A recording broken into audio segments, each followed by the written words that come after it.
Blatstein, and in 2006, I too was indicted and convicted of a felony, losing my medical license.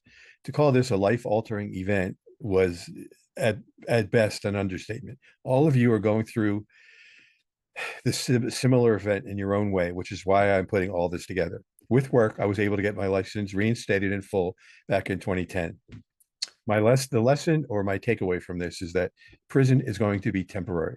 So when you're preparing for your pre-sentence interview, in addition to all the documentation that you need to gather, you need to have a well-written personal narrative and a release plan, and begin to think about your allocution, which is your conversation with the judge at sentencing. My goals in this series is to provide you with information you'll need to survive and navigate these times, because knowledge with preparation will help you build back the confidence you need to make it through this process. Since you heard the Department of Justice and the FBI have been asking questions, their case against you now is mostly complete, and they have a up to 98% conviction rate.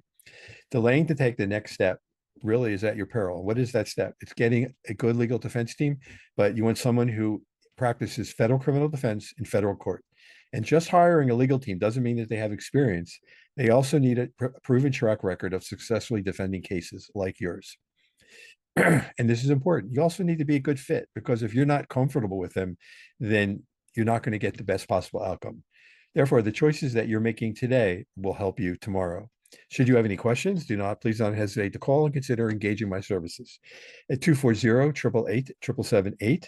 This is your life. I've come through this, and I'm hopefully preparing the path for you to follow.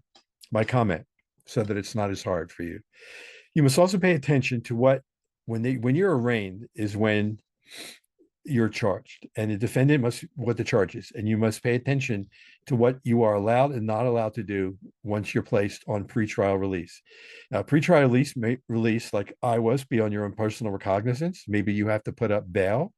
You may have to wear an ankle bracelet, or they may just take you and incarcerate you, put you in prison right away.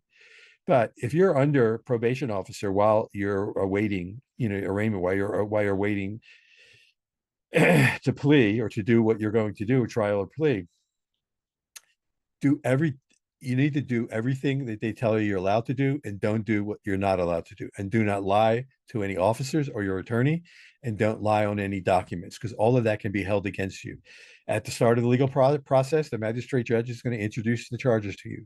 Depending on the severity of the case, there may be a few release options available, which I just covered, including personal recognizance, secured bond, bail, or being remanded, which means you're put in prison right away. Pretrial supervision is under an officer of the court. Once that happens, you have to do everything that you're told. Then you're going to be taken into custody of U.S. Marshals, where you're going to be arrested, fingerprinted, photographed, and have a DNA sample taken. Pretrial services is where the court will inform you of your rights and restrictions. Please pay attention. This is very important, because if I was to be honest with you, this is my mind was a blank during this entire process. So I may have agreed, but I do not remember anything. It's important to note that you must be fully compliant and respectful throughout the process.